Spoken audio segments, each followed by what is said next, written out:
kwafika ukuphila zenzeka izinto yangena inhlanhla ekhaya umprofeti futhi enimthandayo uMandlezulu. Bazalwane, ngicela ukucala ngokubonga. Ngiyabonga ngothandeni esitshengisa lona njalo. Masicale singena la i-TV, abantu bayafona, abantu bayajabula, abanye basho ukuthi mprofeti ngabe udlala njalo ku-TV. Siyabusiseka ngohlelo lakho. Ngiyabonga kakhulu. uNkulunkulu anibusise. Singakayi ekudeni, namhlanje ngifuna ukukhuluma ngamanzi ngoba ngibonile abantu abaningi bangicela ukuthi sicela ukhulume ngamanzi. Sihlale sizwa kukhulunywa kuthiwa kiwe emanzini. Sicela usichazisele amanzi abaluleke ngani.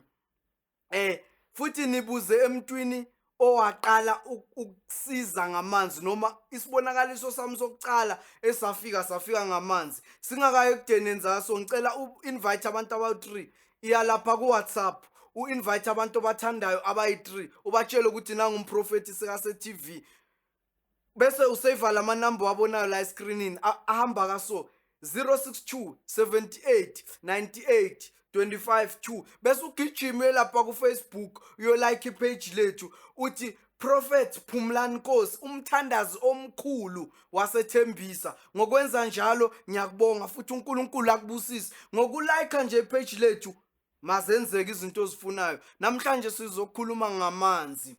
What a topic, what a powerful topic.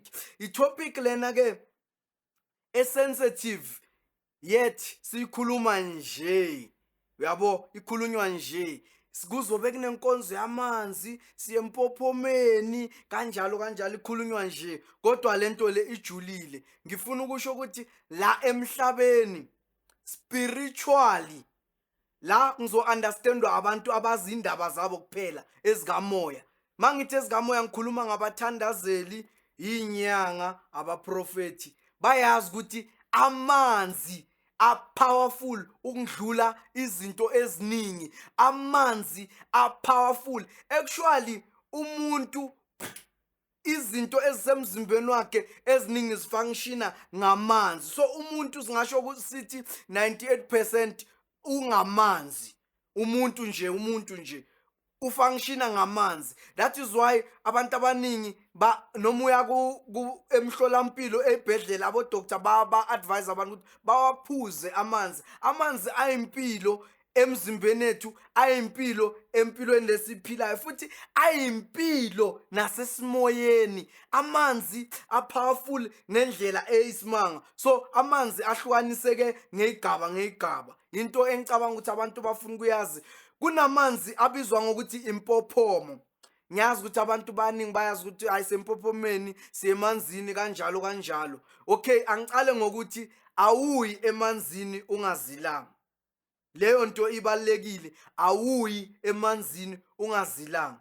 Ukuzila kuhlukile. Ngicela ukungakubali ngoba ngishilo ukuthi umprofeti Mandlezulu ubukelwa umhlaba wonke, abancane nabadala, kodwa ngicabanga ukuthi ukuzila, mangithi ukuzila wonke umuntu sayabo ukuthi okay, kushuthi mawuye emanzini uyalinda, noma mawuye emanzini kunezinto ongazenzi, ulungisela ibanga lokuya emanzini, whether uye empophomeni.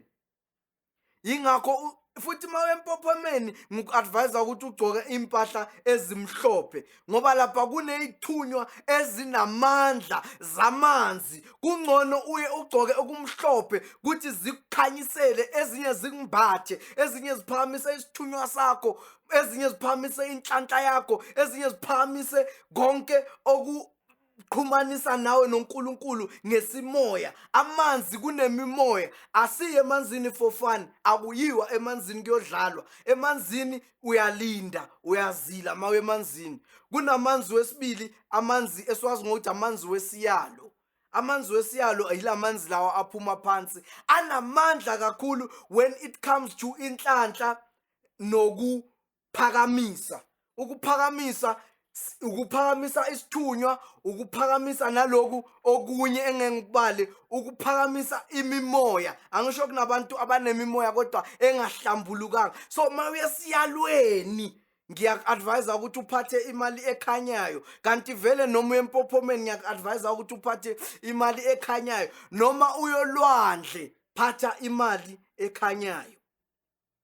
mawuyolwandle, ngoba imali ekhanyayo isymbolize ukukhanya. Zonke ke le igaba lezi engizibalayo kungaya ngokuthi uyophakamisana noma kungaya ngokuthi injongo nenhloso iyini ngokuya kwakho emanzini. Kodwa uke emanzini, yabo kuqala unyaka abantu bathi siye emanzini ku-right, noma futhi unyaka uphakathi noma nithi nemanzini ku-right, noma unyaka uyophela nithi nemanzini ku-right. Kahle kahle ngokuya kwami amanzi kumele siwa-treat-e ngendlela le geza ngayo. Yabo uma ugeza ngisho ugeza everyday, so angeke uye emanzini everyday, but isibekele ukuthi after 3 months or after 2 months uye emanzini uyohlambuluka, uyohlangana nemimoya enamandla yamanzi. Mntana sekhaya la emhlabeni abantu seba-cruel kakhulu. Mawuye emanzini ziyagezeka ichitho, mawuye emanzini ibhadi liyasala, mawuye emanzini inhlanhla iyavuleka. Ayikho into engablokha amanzi.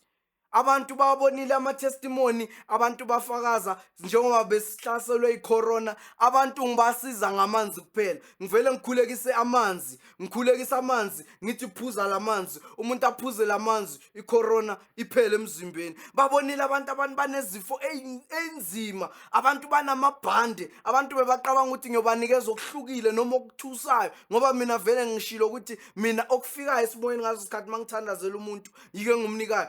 Abantu babonile abantu balapheka ngamanzi kuphela. Kanti nami vele mangithunywa kwathi i-first into enganikezwayo kwathiwa ukukhulekisa amanzi, noma ungakhulekisa ama-2 litha wamanzi abantu bawaphuze, noma ungakhulekisa abantu ama-2 litha abantu mabeze enkonzweni bahambe namanzi bayophuza nemindeni yabo. Kuqaqeka imisebenzi, kuqaqeka imishado, kuqaqeka abantu abagule iminyaka bangahambi, abantu basukuma kuma-wheelchair, iy'londa ziyavaleka ngamanzi kuphela. Singacubanga nomuthi, ngamanzi kuphela. Amanzi ayimpilo, amanzi anamandla. Kodwa nayi into engiyicelayo, manemanzini ningayikodlala. Amanzi akusindawo yokudlala. Manemanzini nilinde, manemanzini. Futhi mangabe kunomuntu othiwe nifaka emanzini, ngathi ningamresearcha, nimhlole ukuthi esimoyeni ukwangakanani, ngoba emanzini ziningi izinto ezingahamba kabi maningalindanga, ziningi izinto ezingamosheka maningalindanga. Uyazila ukudla mawe emanzini, awuyi isisu sigcwele mawe emanzini, awudli mawe emanzini, uyazila.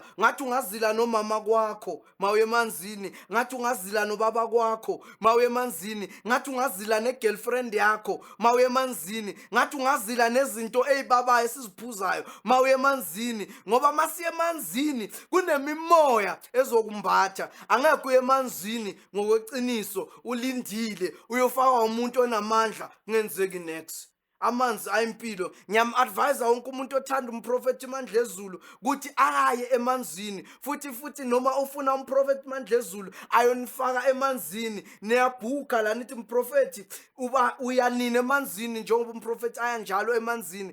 Ngithe nje mangidlule kule nto yamanzi, ngoba abantu amanzi abanye njengoba njalo kukhulunywa ngamanzi bacabanga ukuthi kusuke kuyodlalwa emanzini. Amanzi akusinto okudlala, amanzi into ehlonipheke kakhulu. Amanzi aphethe, mawufuna amandla wangempela, amandla angempela angavimbeki, uyawathola emanzini.